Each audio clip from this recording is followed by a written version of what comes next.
Teril, jah. Kas sa vaatasid, kuidas Ronaldo eile mängis? Jah, see oli nii halb mäng.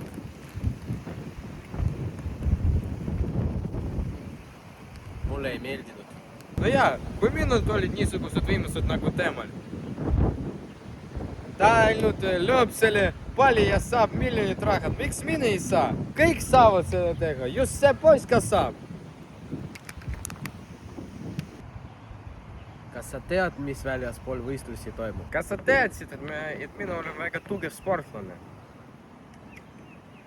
Täna on minu prime. Ma juba 1 tund tegelesin jõulusaalis. Kas sa saad aru? 1 tund.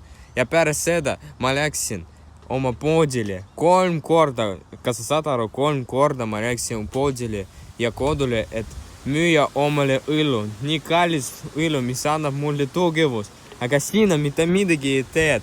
Kuradi sportlane. Mäletan, et ma tahtsin järgmine Ronaldo olla. Ja nad panid mind jalgpallimeeskonda kirja. See oli lõbus, aga ma teadsin, et minust ei saa järgmist Ronaldot oma rutiini, toitumise, ande ja visaduse tõttu. Minu treeningkava oli hullem. Ma armastasin kiirtoitu ja Coca-Colat ning ma ei tahtnud treenida. Mis on täiesti erinev Ronaldo omast. Aga mul oli üks täitumata unistus.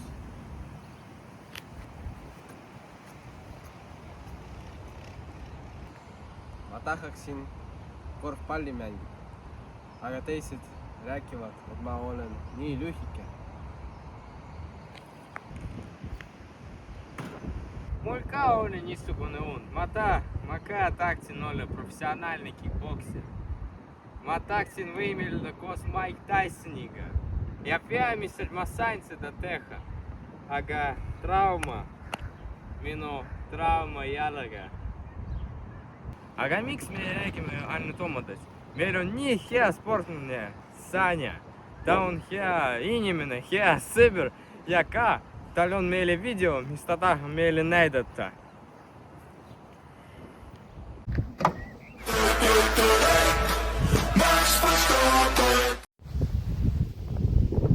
Olen tegelenud professionaalselt judoga 13 aastat.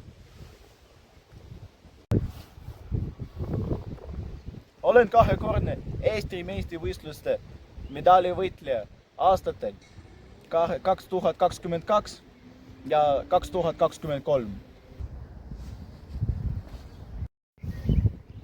Aastal 2022 sain pronksmedali. Vastane oli väga tugev ja minust palju suurem, kuid suutsin ta kiiresti võita. 2023 aasta selle medali on mulle eriti tähtis. Sest Eesti Olümpiakomitee tähistas oma 100. aastapäeva. Ning ka sellel aastal saavutasin 3. koha. Aastal 2024 saavutasin 1. koha, võitis 5 vastast. Ja võitsin veel paar väiksemat medalit ka. Minu hommik algab kell 8 hommikul kergejooksuga Tondirabas. Pärast seda treenin jõusaalis. Päeval jalutan ma palju ning õhtul on mul 2 tundi jõudutreening. Minu tugevad küljed on suur jõud. Ma pühendan selle palju aega ning kiirus, ma jooksen sageli ning vastupidevus, mis aitab mind võistlustes. Hommikuti söön ma tavaliselt putru, muune ja puuvilju, sest see annab mulle energiat kogu päevaks. Päeval söön ma riisi, tatar, kana või liha ning samuti köögivilju. Pärast treeningut on minu jaoks oluline tastuda. Seepärast söön õhtul kohupiima, munne või kala. Samuti joon ma palju vett ja püüan vältida kiirtoitu ning liiga suur kogust maiustusi. Minu lähim eesmärk praegu saada 5 aasta jooksul Eesti meistriks.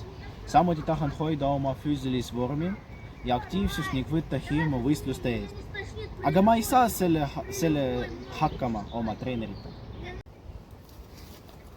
ja mina olengi see treener. kui ma esimest kord Sanjat nägin, sain kohe aru, sellel poisil on suur potentsiaal. Koordinatsioon, kiirus, jõud ja kõige tähtsam, oskus minu trennid üle elada. No vähemalt peaaegu. Ma tegin temast tõeliselt tšempioni mašina.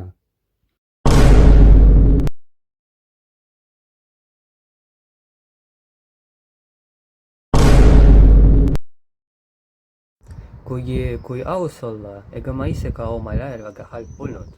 Oma parimas vormis ujusin ma üle Vahemere edasi ja tagasi. Jooksin maratoni kiiremini kui buss ja ükskord jooksin terve Eesti läbi 14 minutiga.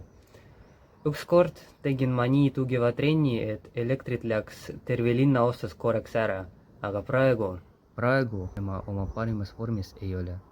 Lahkusin spordist, et anda teistele võimalus, sest kui ma jätaksin, poleks mõttel võistlusel osaleda, kuna ma olen alati võitnud. Aga pole midagi, Sanjast teen ma veel legendi, kui ta 4-päevase trenni üle elab.